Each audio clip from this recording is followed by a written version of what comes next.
जीव अपने दोस्तों राघव और प्रतीक के साथ बियर बार में बैठकर बियर पी रहा था।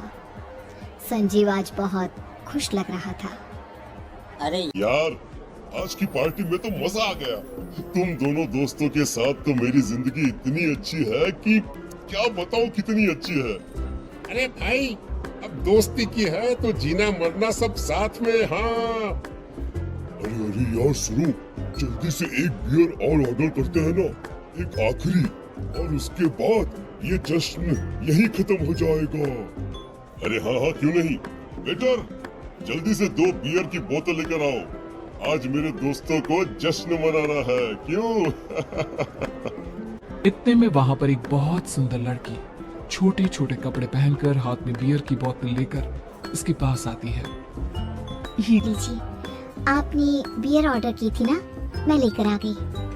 क्या बात है यार, इस बार की वेटर तो बड़ी सुंदर है। अब बियर लेकर आई हो तो अपने हाथों से ही पिला दो ना। हाँ हाँ क्यों नहीं, जैसा आप बोलोगे मैं वैसा ही करूँगी। क्या बात है यार, अब तो लगता है रोज यही आना पड़ेगा। उसके बाद वो लड़की उन तीनों को बियर सर्व कर देती है। पार्टी करने के बाद वो तीनों अपने अपने घर जाते हैं। प्रतीक, संजीव और राघव को उनके घर छोड़कर जैसे ही अकेला अपनी कार में आकर बैठता है तो अचानक उसे एहसास होता है जैसे उसकी कार की पीछे वाली सीट पर कोई बैठा हुआ है। वो तुरंत पीछे मुड़कर देखता है। तुम यहाँ क्या कर रही हो? और तुम मेरी कार में कब आई? अरे तुम तो बार में वेटर थी ना। बस ऐसे ही मेरा दिल कर रहा था आपके साथ आपके घर चलने का, इसलिए मैं आपके साथ चली आई। अरे लेकिन तुम मेरी कार में आई कब? अभी कुछ देर पहले तो यहाँ पर मेरे दोस्त बैठे हुए थे। प्रतीक के इतना बोलते ही उस लड़के का चेहरा खतरनाक तरीके से बदल जाता है। उसकी आंखें पत्थर की तरह सफेद और पूरे शरीर पर नीली नीली नसें उभर आती है।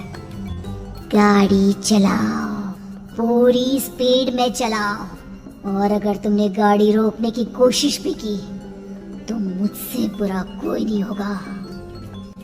डर की वजह से प्रतीक के पसीने छूटने लगते हैं। उसका शरीर बुरी तरह से कांप रहा था। प्रतीक बिना कुछ सोचे समझे कार को फुल स्पीड से चलाना शुरू करता है। चलते चलते वो शहर से दूर एक पहाड़ी पर पहुंच जाता है और सामने अब सिर्फ पहाड़ी का किनारा दिख रहा है, जिसे देख प्रतीक घबराकर अचानक से कार को ब्रेक लगाता है।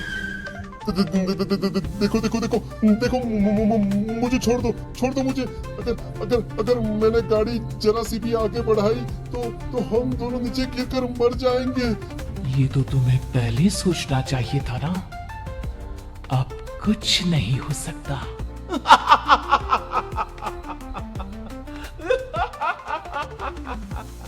छोड़ दो मुझे। नहीं प्लीज मुझे छोड़ दो। प्लीज मुझे जाने दो। छोड़ दो मुझे। गाड़ी आगे बढ़ाओ। और तभी अचानक से बिना प्रतीक के स्टार्ट किए उनकी कार आगे बढ़ती है और गहरी खाई में गिर जाती है। उसके चीखने की आवाज चारों तरफ सुनाई देती है।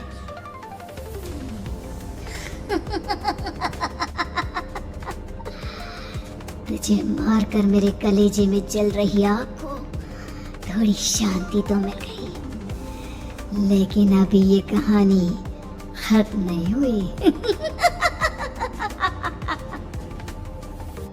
और फिर अगले दिन राघव और संजीव को पता चलता है कि प्रतीक की पहाड़ी से नीचे गिरकर मौत हो गई।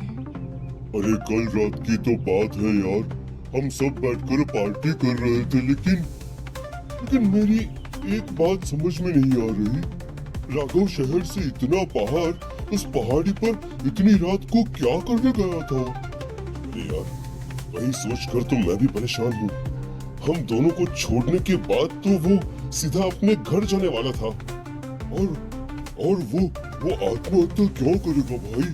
कल रात तक वो कितना खुश था, हमारे साथ सेलिब्रेट कर रहा था। हाँ, लेकिन पुलिस ने तो यही कहा है कि प्रतीक ने अपनी कार को जानबूझकर पहाड़ी से नीचे गिरा दिया और आत्महत्या कर ली। अरे यार संजीव, मेरी तो कुछ भी समझ में नहीं आ रहा है। चल ठीक है, अब मैं अपने घर जाता हूँ। Okay bye.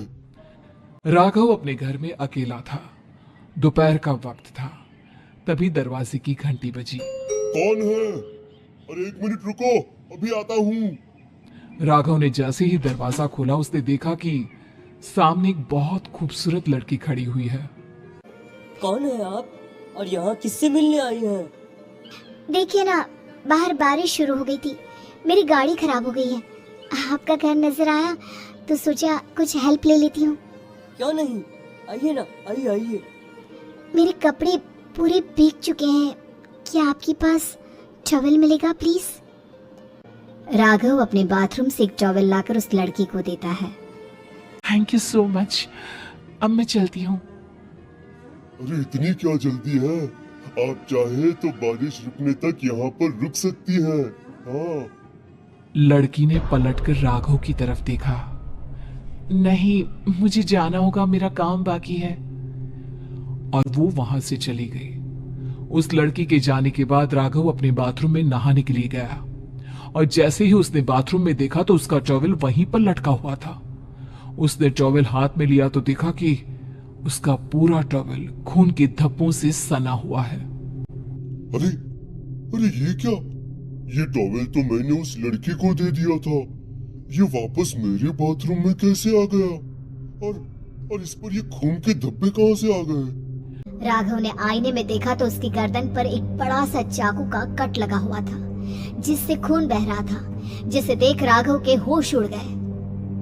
हाँ, अरे ये क्या? मेरी गर्दन इतनी ज्यादा कटी हुई है और मुझे दर्द भी नहीं हो रहा है। ये क्या हो रहा है मेरे साथ? राघव घबराकर बाथरूम से बाहर आया और अपना मोबाइल उठाकर उसने संजीव को फोन लगाया। संजीव जल्दी से मेरे पास आ जाओ। मुझे लगता है कुछ बहुत बड़ी गड़बड़ है, जल्दी आ जाओ। उधर से आवाज आई, लेकिन वो आवाज संजीव की नहीं बल्कि एक लड़की की थी।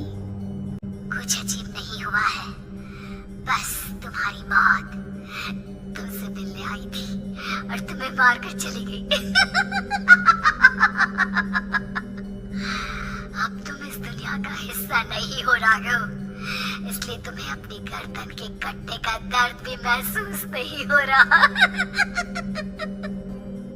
नहीं नहीं, ऐसा नहीं हो सकता, ऐसा नहीं हो सकता। कौन हो तुम? तुम्हारी मौत। अब संजीव के पास खबर पहुंचती है कि राघव ने अपने ही घर में चाकू से गर्दन काटकर आत्महत्या कर ली। ये सुनने के बाद संजीव के होश उड़ गए। वो पसीने से तरबतर हो गया और एक अनजाना डर अब उसके दिल को सताने लगा। संजीव के साथ ही उसका एक छोटा भाई राजीव भी रहा करता था। अपने भाई को इस तरह परेशान देखकर राजीव उसके पास आया। अरे भैया, क्या हुआ भैया? आप इतने घबराए हुए क्यों लग रहे हैं? प्रतीक और राघव की मौत, मेरा मतलब मेरी कुछ समझ में नहीं आ रहा भाई। अचानक से मेरे दोनों दोस्तों ने आत्महत्या क्यों कर ली? अरे वो तो मेरी भी समझ में नहीं आ रहा है भैया। हाँ, हो सकता है कि कोई परेशानी होगी और इसीलिए उन्होंने ऐसा किया होगा। हाँ, लेकिन दोनों की जिंदगी में एक साथ परेशानी और दोनों का इतनी खतरनाक तरीके से आत्महत्या करना, कहीं ऐसा तो नहीं मैं भी मर जाऊंगा?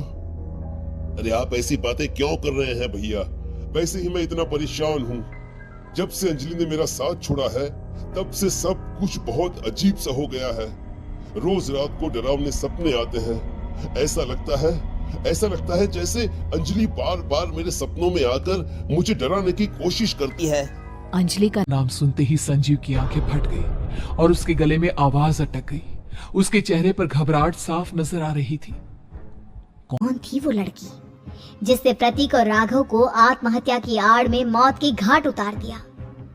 और कौन थी अंजलि जो बार बार राजीव के सपनों में आकर उसे डरा रही थी?